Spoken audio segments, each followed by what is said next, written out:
Os bastidores da classificação do Ceará na Copa do Nordeste, saiba quem será o adversário e a provável data do jogo, também a premiação que o Ceará recebeu no Nordestão e o próximo jogo, o clássico nordestino importante na Série B do Brasileirão.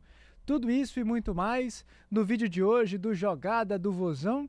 Eu sou Daniel Farias e é muito bom ter você, torcedor alvinegro, mais uma vez com a gente nesse nosso vídeo diário aqui no YouTube do Jogada, com informações, análises e também bastidores sobre o Alvinegro de Porangabuçu, o Ceará Sporting Clube. Já vou pedir para você deixar o seu like, também deixar o seu comentário aqui embaixo. Não se esqueça de se inscrever no nosso canal e também de compartilhar esse vídeo com outros torcedores. Tudo isso ajuda demais o nosso trabalho e eu conto com a sua ajuda, conto com a sua participação para a gente fortalecer a cada vez mais o nosso Jogada do Vozão. Mas vamos aos nossos assuntos do dia, de uma quinta-feira de alívio, uma quinta-feira de festa, uma quinta-feira de celebração, depois da vitória do Ceará por 3-1 sobre o Maranhão. E aí, torcedor, o que você achou do jogo? Eu acho que foi um jogo dentro daquilo que a gente poderia imaginar. Primeiro tempo muito bom do Ceará, segundo tempo um pouco mais ruim, mas acredito que também porque o Ceará, de certa forma, estava se preservando para o jogo contra o Sport no domingo. A gente vai falar também sobre esse jogo, mas eu queria começar avaliando com vocês até a escalação que o Ceará foi a campo, porque o Mozart levou o time que a gente até projetava. Ficou, inclusive, bem semelhante com a escalação que a gente projetou na terça-feira. Ontem, na quarta, você viu em primeira mão, aqui no Jogada do Vozão, a escalação oficial do Ceará para o jogo. Por isso que eu digo para você ficar ligado nos nossos vídeos, porque sempre tem informação exclusiva e também em primeira mão. E não fugiu daquilo que a gente projetava. Bruno Ferreira, Alex Silva, Luizão. O Éder foi preservado e o Júlio César ganhou a oportunidade, o Fernando na esquerda, Zanocelo, Dieguinho e Matheus Araújo, exatamente o meio de campo que a gente tinha projetado, e lá na frente a única novidade foi o Gustavo Prado entrando no lugar que a gente imaginava que seria do Melk, mas o Melk ficou no banco e não foi aproveitado na partida de ontem. Acredito também que numa forma de preservá-lo para o próximo jogo contra o Sport. E aí no primeiro tempo o Ceará conseguiu brilhar. Primeiro com um gol do Luca, um bate-rebate ali dentro da grande área, a bola acaba sobrando para ele tem um faro artilheiro, um faro de centroavante naquele lance e consegue balançar as redes. Oportunismo e fácil destaque para o Luca, porque voltou a marcar depois de quase 2 meses aí sem marcar. O último gol havia sido lá no dia 1º de março, no Clássico Rei, da final de ida do Campeonato Cearense, aquele gol de cabeça depois de uma cobrança de escanteio.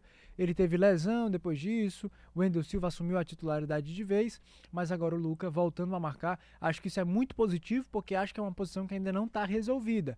Então, ver o Luca marcando gols é importante para, quem sabe, ele acirrar essa disputa com o Wendel Silva, que está lesionado agora, e quem sabe conseguir deslanchar de vez e ser o centroavante que o Ceará tanto precisa. Segundo gol, marcado pelo Fernandinho, e meus amigos, que golaço, que pintura do Fernandinho, uma cobrança de escanteio, o goleiro Vitão do Maranhão acaba rebatendo errado, a bola sobra para o Fernandinho, ele vai para fora da área e acerta um chutaço no ângulo do goleiro, sem chances, indefensável, mas um golaço do Fernandinho que, não sei se você concorda, mas eu percebo que está evoluindo. Tá melhorando no futebol, tá conseguindo desempenhar melhores atuações. Tinha feito um gol importante contra o Náutico, agora fez outro gol bonito e importante contra o Maranhão. É um jogador da confiança do Moza, foi muito criticado pela torcida no início de temporada, nesse início de temporada, mas é um cara que está tendo essa resiliência, esse esforço para tentar superar tudo isso, e acho que pode ser um jogador útil para o Ceará. Afinal de contas, o que todos nós queremos, e eu falo de mim, falo de vocês, torcedores, é que os jogadores do Ceará desempenhem um bom futebol. Que todos eles voltem a brilhar, que todos eles voltem a desempenhar um nível adequado. E eu acho que o Fernandinho está nesse caminho. Claro, tem muito a evoluir, a tomada de decisão, outros aspectos, mas é importante marcar gols para um atacante recuperar a confiança. Então, feliz por esse gol e golaço do Fernandinho. E o terceiro gol do Ceará na partida é uma bela jogada construída ali pelo lado esquerdo. O Luca consegue uma baita assistência. O gol do Matheus Araújo foi muito bonito, mas eu faço destaque para assistência. Você que não viu o lance ainda, depois procure dar uma olhada, porque foi um baita passe do Luca. Ele foi ali até a linha de fundo, mais ou menos, do lado esquerdo, faz um cruzamento, voltando, encontra o Matheus Araújo livre dentro da grande área e ele acerta um chutaço, estufando as redes. Aqui eu faço 2 destaques. Primeiro, para o Luca, pela assistência, um gol e uma assistência, números excelentes, de uma participação em gols, muito bom. No jogo passado ele já tinha dado uma assistência também para o Matheus Araújo, então agora, nesses 2 jogos, são 2 assistências e um gol, 3 participações diretas em gols, então assim, números muito interessantes. E faço outro destaque. O Lucas saindo da área, eu gosto dessa postura, eu gosto desse comportamento. Eu acho que em outros momentos, se você, torcedor, puxar na memória, você vai lembrar. Em outros momentos, eu lembro do Lucas saindo da área e construindo jogadas pelos lados, pelas pontas, e essas jogadas resultaram em gols ou chances perigosas para o Ceará. Então, assim, o Luca é centroavante, beleza, mas quem sabe ele não possa se destacar até mais em uma outra posição. E aí a gente tenha mais uma alternativa. Jogue o Luca e outro atacante, um centroavante, ou até o Luca mesmo como centroavante, mas que tem uma postura um pouco mais de sair para buscar o jogo. Gostei dessa postura dele. Quero saber o que você acha também. E destaque também para o Matheus Araújo. Matheus Araújo marcou seu terceiro gol nesses 2 jogos. Tinha feito 2 contra o Vila Nova, agora marcou mais um contra o Maranhão. São 7 gols na temporada e atenção para o detalhe. O Matheus Araújo é o artilheiro do Ceará na temporada de 2026, ao lado do Vina, cada um com 7 gols marcados. Então, um meia armador que foi pouquíssimo aproveitado na temporada passada, transforma-se em um reforço caseiro para o Ceará. Claro, Matheus Araújo teve agora um período de baixa, não conseguiu render, mas agora já está voltando a recuperar o bom futebol. A confiança está em alta, a confiança está em dia. Acho que é um jogador que pode ajudar e muito o Ceará. Ele e o Mel, que para mim são os 2 meias que me deixam mais animados, me deixam mais com melhores perspectivas de que possam ajudar, porque são jovens, são voluntariosos, são esforçados e o principal, eles participam ativamente do jogo. O Melk com assistências, com boas jogadas, o Matheus Araújo muito bem na finalização, então acho que foram ótimas notícias do lado do Ceará. Ceará que está classificado e agora passou em segundo lugar do grupo, ficou atrás do Sport. E na próxima etapa, torcedor, que são as quartas de final da Copa do Nordeste, o Ceará vai ter pela frente o Vitória. Pois é, parada dura, porque é o único adversário de Série A do Campeonato Brasileiro. O Vitória foi líder do grupo A, mas com a campanha bem semelhante à do Ceará, também somou 10 pontos, então as campanhas foram equilibradas, mas como o Ceará ficou em segundo lugar do seu grupo e o Vitória ficou na liderança do seu, o mando de campo dessa partida única das quartas de final será com o mando de campo do Vitória. Esse jogo será disputado no Barradão. A CBF ainda não confirmou a data, mas você que acompanha o Jogada do Vozão já vai receber em primeira mão que esse jogo deve acontecer na quarta-feira, dia 6, às 9h30 da noite, no estádio Barradão. Lembrando, essa informação ainda não foi oficializada pela CBF, mas eu conversei com algumas fontes que me passaram que a grande probabilidade é que o jogo seja na quarta-feira, dia 6 de maio, às 9h30 da noite. Por quê? O Vitória tem jogo no sábado seguinte pela Série A e o Ceará tem jogo no sábado seguinte pela Série B. Se o jogo fosse na quinta-feira, que é a outra data provável, ficaria muito apertado, porque eles jogariam na quinta, teriam descanso na sexta e no sábado já teriam outro jogo. Então, por conta disso, a tendência é que o jogo seja na quarta-feira e por se tratar de 2 equipes muito fortes, de muita tradição na competição, a tendência é que fique no horário nobre de 9h30 da noite.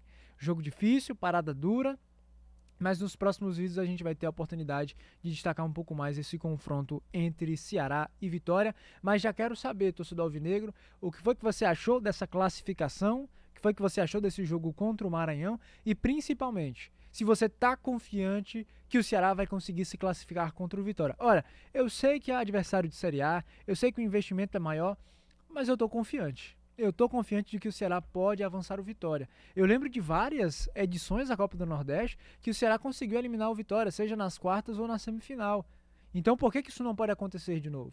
O Ceará fez um jogo duro contra o Atlético Mineiro, que eu acredito, julgo ser superior ao Vitória nesse momento.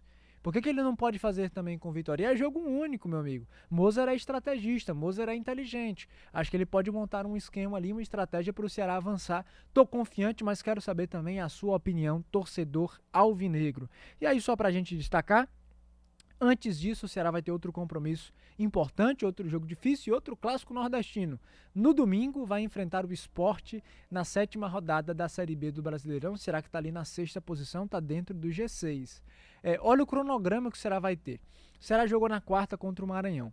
Hoje, quinta-feira, ele retornou aqui para a capital cearense. A reapresentação vai ser amanhã, sexta-feira, de manhã. De tarde, o time já viaja para Recife. No sábado, tem um treino apronto lá no Recife e no domingo, às 6 horas da noite, entra em campo lá na Ilha do Retiro para enfrentar o Sport nesse jogo importante, nesse jogo que é um clássico, que é também um jogo confronto direto, porque são duas equipes cotadas e candidatas para o acesso. Para esse jogo, o Ceará deve ter ainda alguns desfalques. Ontem o Ceará atualizou a situação de alguns atletas, além daqueles 3 lesionados daqueles 2 lesionados que a gente já sabia. No caso, estou falando do goleiro Richard e do zagueiro Luiz Otávio. O Ceará também confirmou 3 novos lesionados. O Ronald Carvalho está com uma lesão muscular na região posterior da coxa esquerda, lesão de grau 2, então vai demandar algum tempo maior de recuperação. O Mateuzinho está com edema na posterior da coxa esquerda. Ele sentiu isso no último treino antes da viagem para o jogo contra o Maranhão, por isso ficou aqui na capital cearense e por isso vai ir para o 5º jogo seguido sem ser relacionado. E o Wendel Silva, que é o centroavante teoricamente titular do Ceará, sofreu um estiramento muscular na coxa esquerda. Então esses 3 jogadores devem ficar de fora e além deles também será baixa o Vina, que como a gente já trouxe ao longo dos nossos vídeos dessa semana, está sendo preservado, está sendo poupado do jogo contra o Maranhão e do jogo contra o Sport para melhorar o seu condicionamento físico e tentar atingir o pico da sua performance esportiva. Então, tudo isso são as informações do Ceará. A gente vai trazer, claro, nos próximos dias mais detalhes e mais informações sobre a preparação do Vozão para esse jogo. E eu esqueci de lhe dar uma informação. Disse sobre premiação. O Ceará, com essa classificação para as quartas de final da Copa do Nordeste, ele embolsou uma premiação, se eu não me engano, de R$500 mil. Estou só confirmando aqui, torcedor, para passar uma informação adequada para você. Mas são R$500 mil para quem avançar até as quartas de final. Então o Ceará garante essa premiação, garante essa parcela muito importante, que pode ser de fato, é isso mesmo, ó. Quartas de final do grupo 1, que no caso é o grupo do Ceará, R$500 mil em premiação. Então, não é uma quantia muito elevada como a Copa do Brasil, mas é um dinheiro que pode ajudar o Ceará também nesse ano de reconstrução e, enfim. A gente volta em um próximo vídeo trazendo mais informações sobre o Ceará Sporting Clube. Não se esqueça, torcedor, de deixar o seu like, de deixar o seu comentário, de se inscrever no nosso canal e também de compartilhar esse vídeo com outros torcedores do Ceará. Peço para você também acompanhar o @jogadasvm nas mais diversas redes sociais, no Instagram, no TikTok, no Twitter, no YouTube. E claro, se puder me acompanhar também, Daniel Farias, sou setorista do Ceará e eu tô lá no @DanielFariasB, sempre com informações, análises e muitos conteúdos sobre o Ceará Sporting Clube. Um abraço, torcedor, e até a próxima.